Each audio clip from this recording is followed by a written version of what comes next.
लोगों को पैसे ले लेकर डॉक्टर के पास पहुंचाए, 100 रुपए लिए और डॉक्टर के रूम में घुसा के आ जाते हैं। इलाज के लिए आए हैं, कहते हैं कि इमरजेंसी की पर्ची राजीव गांधी से बनेगी, वहाँ हमारा क्या मतलब है? मोहल्ला क्लिनिक में इनसे अच्छी दवाइयाँ मिलती थी। जब से मोहल्ला क्लिनिक बंद हुए हैं तब से इतनी भीड़ हो रही है, दवाई भी नहीं मिलती है। एक्सरे यहाँ नहीं होगा, बाहर करवा के लाओ। लोगों को एक्सरा कराने बाहर जाना पड़ रहा है, MRI कराने बाहर जाना पड़ रहा है, तो फिर इलाज किसका कर रहे हो आप अस्पताल में? जब अल्ट्रासाउंड की डेट लेने गए, डॉक्टर कह रहा बाहर से करवा लो, बाहर से 1000 रुपए मांग रहा। चलो कैमरे के सामने दिखाएंगे आपको, पैसे ले रहे। लेकिन इतना बुरा हाल आता है, गिर जाती औरतें बेहोश हुए। कोई दवाई नहीं मिल रही, कोई जांच नहीं हो रही, कोई रिपोर्ट नहीं दी जा रही।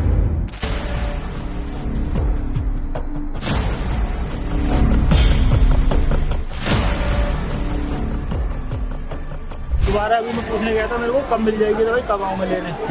तो कह कोई पता नहीं है कि कब मिलेगी दवाई, काफ़ी टाइम से दवाई नहीं है, कोई पता नहीं है कब मिलेगी, बाहर से ले लो। और क्या प्रॉब्लम थी? ये मेरे बच्चे का है, उसके दौरे वगैरह करते हैं, तो उसको तो समझिए कि मेडिसिन तो नहीं है, कब मिलेगी उसका भी पता नहीं है। इसका मतलब ये है कि ये जाए बेचारा बाहर खरीद के ले, तो गोरख धंधा हर अस्पताल में बीजेपी की सरकार ने फैला दिया है। अब देखिए, इस बेचारे का 5 मेडिसिन था, 3 मिला और 2 मेडिसिन नहीं मिला। इसमें भी देखिए ये MRP लिखा हुआ है, यानी प्राइसेज हैं इसके। जनरली अस्पताल में की दवाइयाँ नॉट फॉर सेल लिखी रहती है ताकि बाहर ना बेच पाए। अब ये तो जाकर के बाहर बेच लेगा, तो दवा इसलिए नहीं है कि बाहर बिक रही है। रेखा गुप्ता जी बार बार जो आप बड़ी बड़ी बातें कर रहे हैं, मैं अस्पताल की जो हालात है वो मैं आपको दिखा रहा हूँ। कितने दवाई थे? 4 मिले, 4 मिले, एक नहीं मिला। और क्या प्रॉब्लम था आपको? अपेंडिक्स चालू थी। हाँ, पहले चालू थी और 3-4 दिन से मैं खुद अभी परेशान हो रहा हूँ। 3 दिन से मेरा पर्चा लगा हुआ है, पर हम लोग दवाई नहीं मिली, दवाइयों की लाइन बन रही है। अब जो नए खुले उनमें भी है, जो पुराने खुले सब में मोदी जी की दुकान जरूर मिले। पैसे दो दवाई लो, पैसे लो दवाई दो। तो ये 2 दवाइयाँ इनकी अभी तक नहीं मिल पाई हैं। आप देख रहे हैं कि ये हालात GTB अस्पताल के अंदर बन चुके हैं। लाइन में आ ही नहीं पाता हूँ, तो ये बंद हो जाता है। यहाँ पर 4 काउंटर था, जानबूझकर 2 काउंटर कर दिया। और ये 2 काउंटर में ये कह रहे हैं कि 3 दिन से बेचारे लाइन में लगते हैं, काउंटर के पास जाते हैं। और लोनी से आता हूँ। आप लोनी से आते हैं? हाँ। कल भी आए थे? हाँ। परसों आए, नहीं मिला दवा। हाँ, 2 बजे बंद हो जाता है। कि 2 बजे बंद हो जाता है। लाइन जो 4 लगती थी उसको 2 कर दिया ताकि लोग दवाई ना ले पाए। भाई ये 2 दवाइयाँ इनको बेचारों को बाहर की दी है। आज का डेट का ये पैसे हैं तुम्हें दवाई लेने के लिए? है नहीं है? तो ये 2 दवाइयाँ इनकी अभी तक नहीं मिल पाई हैं। आप देख रहे हैं कि ये हालात GTB अस्पताल के अंदर बन चुके हैं। ये इसको 2 दवाई नहीं दी है। कहाँ से आए हो? लोनी से आए हो तुम? हाँ। और ये 2 दवाई क्या बोला? है नहीं है दवाई यहाँ पर। हमारा कम भी ये तो है नहीं है और ये बाहर खरीदो। इसमें हमारा कम भी है। ये सर कम के लिए 73 साल के हैं, कम के लिए बोले कि बाहर से ले लो। ये लाइन देखो, लाइन की और इतनी लंबी लाइन के बाद वो पहुंचता है और कहते हैं कि भाई मेडिसिन नहीं है। इसका मतलब ये है 400 करोड़ का दवाई कहाँ खरीदा? दवाई खरीदी 100 करोड़ का, वो भी यहाँ नहीं पहुँचा है। जानबूझकर अस्पताल में दवाइयाँ जो होती हैं लिखता है नॉट फॉर सेल, यहाँ MRP का दवाई दिया ताकि वो भी बाहर बेच दें। कभी भी अस्पताल के अंदर जो दवाई मिलती थी पहले उसमें लिखा होता नॉट फॉर सेल, ताकि वो दवाई कोई बाहर ना देख पाए। ये दवाइयाँ जितनी भी इनको दी गई हैं सब MRP लिखा हुआ है। हर दवाई के ऊपर MRP लिखा हुआ है। अगर कोई भी डॉक्टर, कोई भी स्टाफ, कोई भी मरीज चाहे तो इन दवाइयों को बाहर ले जाके देख सकता है। तो जब दवाइयाँ बाहर बिकेंगी तो लोगों को कहाँ से दवाई मिलेगी? इसके ऊपर लिखा हुआ है जनवरी 2028 में इसकी MRP 172 रुपए लिखा हुआ है। इसके ऊपर कम बाकी है, कम मिला नहीं। MRP लिखा हुआ दवा, इसका मतलब ये है कि इस दवा को जैसा कुलदेव बता रहे थे कि बाहर भी बेच सकते हैं। दवाई दे नहीं रही है, सिर्फ पैरासीटामोल का पत्ता ही दिया आपने। और बाकी कुछ कह रहे हैं बाकी बारे में क्या बोला? बाहर से दवाई लो। 3 बार ये लाइन में लगा है और 3 बार लाइन में लगने के बाद बेचारे को दवा नहीं मिल पाती है। तो मैं दिल्ली के हेल्थ मिनिस्टर और खासकर मैं चीफ मिनिस्टर को कहना चाहता हूँ ये अपने अस्पतालों की हालात बना दी है।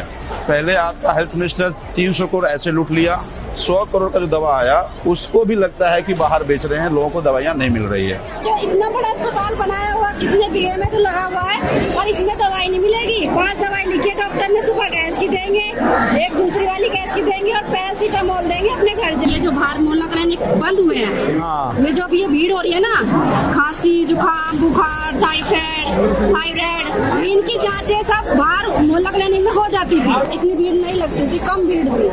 अब जब से मोहल्ला क्लिनिक बंद हुए हैं तब से इतनी भीड़ हो रही है, बहुत ज्यादा, दवाई भी नहीं मिलती है। तो ये देखो गुप्ता जी की सरकार ने किया भी नहीं। वो डॉक्टर बोल रहा हम कहीं गलत तो ये वो मना कर रहे हैं डेट देने के लिए। वो कहे कि अगर वो डॉक्टर तुम्हारे साथ जाएगा तो तुम्हारा आज ही काम हो जाएगा 1005 में। तुम बाहर से करवा लो 200-250 रुपए। मैंने पता करा तो 1000 रुपया मांग रहे हैं। मैं कहा तुम्हारे एक बात बताओ, आप कह रहे हो अल्ट्रासाउंड हो नहीं रहा है, सरकार कह रही सारे टेस्ट हो रहे हैं, तो झूठ बोल रही है सरकार? यहाँ कुछ नहीं हो रहा है। आप कहिए से ना तो दवाई मिल रही है, जितने भी गार्ड हैं वो गार्ड जो है लोगों को पैसे ले लेकर डॉक्टर के पास पहुंचाया। जो बेचारे लेन वाले वो लेन में लगे रह जाते हैं और 100 रुपए ले रहे हैं। 100 रुपए लिए और डॉक्टर के कमरे में रूम में घुसा के आ जाते हैं और बेचारे लेन वाले लेन में। तो यहाँ पर बड़ा भ्रष्टाचार चल रहा है सर, बहुत बुरा हाल है। आप कह रहे हैं कि इमरजेंसी की पर्ची राजीव गांधी से बनेगी, वहाँ हमारा क्या मतलब है? ये भी हॉस्पिटल है राजीव, गए वहाँ भी धक्के खाए, यहाँ भी धक्के खाए, इमरजेंसी बंद कर दी यहाँ पे।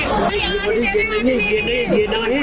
और ये पेशाब की में प्रोस्टेट का मरीज को गद्दू धो रहे मेरे, कोई दवाई नहीं मिली है। पैरासीटामोल दे रहे हैं और दवाई कोई नहीं दे रहे। अल्काथोल सिरप जो आम दवा है वो मतलब जो महंगी दवाई वो नहीं देते लोग। महंगी क्या दवाई ही नहीं है, वो महंगी बात है ना। इससे पहले जो पीसीएम दे रहे हैं, ये पीसीएम आम CGH dispensary, local dispensary, stage की डिस्पेंसरी, गांव की डिस्पेंसरी पीसीएम। एक तो पहले मोहल्ला क्लिनिक में दवाई मिलती थी, मोहल्ला क्लिनिक में इनसे अच्छी दवाइयाँ मिलती थी, टेस्ट भी होते थे सब। अब 400 रुपए किराया खर्च करके आए, 10 रुपए की पीसीएम मिल गई है, क्या फायदा हुआ अब जाने का? डॉक्टर के पास गए, अभी लिखवा के ले जा रहे हैं। तो उसने बाहर से लिख दिया, कह रहा है ये एक्सरे यहाँ नहीं होगा, बाहर करवा के लाओ। आपको भी बाहर बोल दिया। तो भाई जब लोगों को एक्सरा कराने बाहर जाना पड़ रहा है, एमआरआई कराने बाहर जाना पड़ रहा है, तो फिर इलाज किसका कर रहे हो आप अस्पताल में? फिर दवाइयाँ जो आपने 400 करोड़ खरीदी, वो दवाइयाँ कहाँ चली गई? 100 करोड़ की दवाई 400 करोड़ में खरीदी और वो दवाई भी मार्केट में पहुंची नहीं बाजार तक, क्योंकि दवाइयों के ऊपर एमआरपी लिखा हुआ था, इसलिए दवाइयाँ मार्केट में बिक गई। तो ये बड़ा घोटाला है। ये जो कार्ड खड़े हैं ना, उनकी ड्यूटी यहाँ पे है। अच्छा, वहाँ क्यों खड़े रहते हैं? 200 रुपए तो 100 रुपए तो आप पैसे ले रहे हैं, हम सर कौन उस पर दिखाएंगे आपको? आप चलो कैमरे के सामने दिखाएंगे आप लोगों को। फोन पे पर्चा पैसे ले रहे फोन पे पर्चा आ जाएगा अंदर, दवाई देंगे, ये नाम वो नाम बोल देगा कि दवाई दे देगा, लेके चले जाएंगे। ये पूरा कैंपस में आप देखिए, आपको गार्ड नहीं दिखेगा। लोग ये कह रहे हैं कि ये गार्ड बाहर हैं और बाहर 200 रुपया दो, वो काउंटर पे जाता है और वहाँ उसको मेडिसिन मिल जाता है। लोग लाइन में खड़े, उनको मेडिसिन नहीं मिलता। थायराइड वाली बिल्डिंग में पानी नहीं आ रहा है। नहीं आ रहा है? कब से नहीं आ रहा है? सर अब तो 2 दिन से शिफ्ट है जब से यहाँ। अच्छा, वहाँ एडमिट है कोई आपका? तो पानी नहीं आ रहा है? एसी भी बंद है, पंखे भी खराब हुए हैं, लेकिन इतना बुरा हाल रहता है यहाँ, जितना बुरा हाल अभी नहीं है। गिर जाती औरतें बेहोश हो जाती हैं। जनता ट्राई कर रही है सर, कोई दवाई नहीं मिल रही, कोई जांच नहीं हो रही, कोई रिपोर्ट नहीं दी जा रही। नहीं, कोई सुनवाई नहीं है।